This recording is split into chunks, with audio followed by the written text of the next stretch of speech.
വാർത്തകളിലേക്ക് നോക്കാം. Top headlines.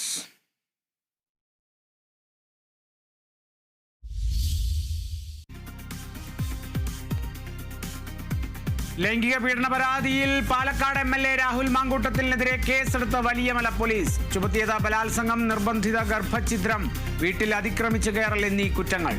മാങ്കൂട്ടത്തിനായി lookout notice പുറത്തിറക്കാൻ നീക്കം. മുൻകൂർ ജാമ്യത്തിനായി മാങ്കൂട്ടത്തിൽ സെഷൻസ് കോടതിയെ സമീപിച്ചേക്കും.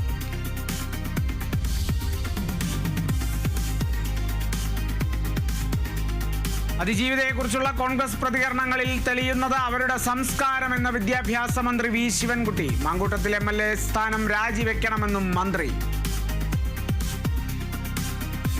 അന്തസ്സുണ്ടെങ്കിൽ മാന്യതയുണ്ടെങ്കിൽ ഇത് രണ്ടും അയാൾക്കില്ലെന്നറിയാം, എങ്കിൽ പോലും അയാൾ രാജിവെക്കേണ്ടതാണ്. നാറിയവനെ ചുമന്നാൽ ചുമന്നവനും നാറുമെന്ന പരിഹാസവുമായി രാജ്മോഹൻ ഉണ്ണിത്താൻ MP. ഇത്രയും കാലം പരാതിക്കാരി ഒളിവിലായിരുന്നു എന്ന ചോദ്യവുമായി Palakkad DCC president A. Thankappan. നിയമം നിയമത്തിന്റെ വഴിക്ക് നടക്കട്ടെ എന്ന് Palakkad MP VK Sreekandan.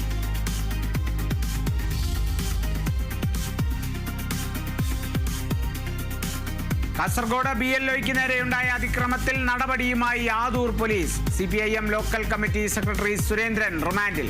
Remand 16 ദിവസത്തേക്ക്. നടപടി ജില്ലാ കളക്ടറുടെ നിർദ്ദേശപ്രകാരം. അതിക്രമം ദേലമ്പാടി പഞ്ചായത്തിലെ BLO P. അജിത്തിന് നേരെ. അതിക്രമത്തിന്റെ ദൃശ്യങ്ങൾ പുറത്ത്.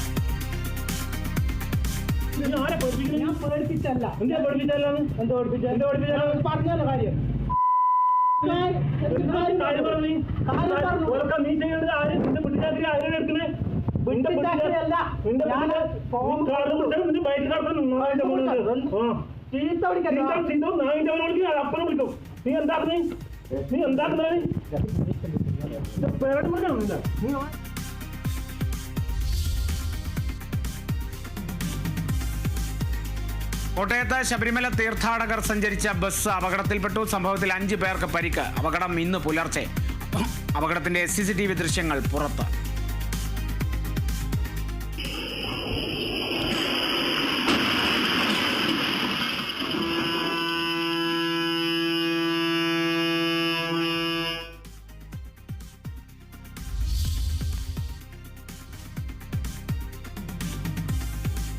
കണ്ണൂരിലെ പാർട്ടി ഗ്രാമങ്ങളിൽ CPIMന് എതിരാളികൾ വേണമെന്ന ജില്ലാ സെക്രട്ടറി KK രാഗേഷ്. തോൽവികൾ ഭയന്ന സ്ഥാനാർത്ഥികൾ നിൽക്കാത്തതിൽ CPIMനെതിരെ കോൺഗ്രസ് നുണ പ്രചരിപ്പിക്കുന്നുവെന്നും KK രാഗേഷ് കേരള വിഷൻ ന്യൂസിനോട്.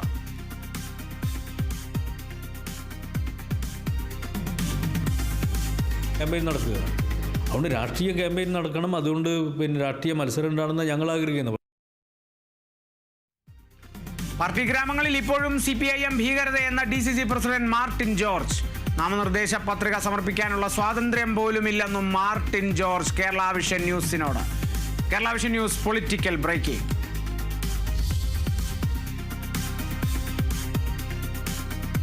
PV അൻവറിന്റെ സഹോദരി പുത്രന്മാർ പ്രതികളായ ഒതായി മനാഫ് വധക്കേസിൽ വിധി ഇന്ന്. വിധി പറയുക മഞ്ചേരി അഡീഷണൽ സെഷൻസ് കോടതി. കൊലപാതകത്തിന് ശേഷം ഒളിവിൽ പോയ പ്രതികൾ പിടിയിലാകുന്നത് 25 വർഷത്തിന് ശേഷം. മനാഫ് കൊല്ലപ്പെട്ടത് 1995 ഏപ്രിൽ 13.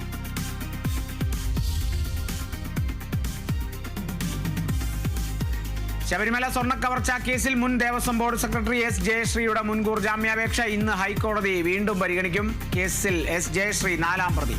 ജയശ്രീയുടെ അറസ്റ്റ് ഹൈക്കോടതി സിംഗിൾ ബെഞ്ച് താൽക്കാലികമായി തടഞ്ഞിരുന്നു. സ്വർണ്ണപ്പാളികൾ ഉണ്ണികൃഷ്ണൻ പോറ്റിക്ക് കൈമാറാൻ ഉത്തരവിറക്കിയത് ജയശ്രീ എന്നാണ് ആരോപണം.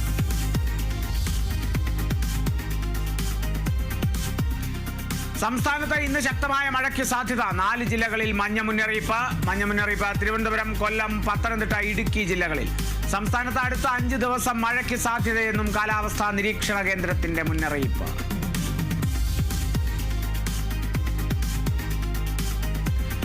അണ്ടർ-17 ലോകകപ്പ് കിരീടം സ്വന്തമാക്കി പോർച്ചുഗൽ. ഓസ്ട്രിയയെ പരാജയപ്പെടുത്തിയത് എതിരില്ലാത്ത 1 ഗോളിന്. ഗോൾ നേടിയത് അനീസിയോ കബ്രാൽ. പോർച്ചുഗൽ സ്വന്തമാക്കിയത് ആദ്യ കിരീടം.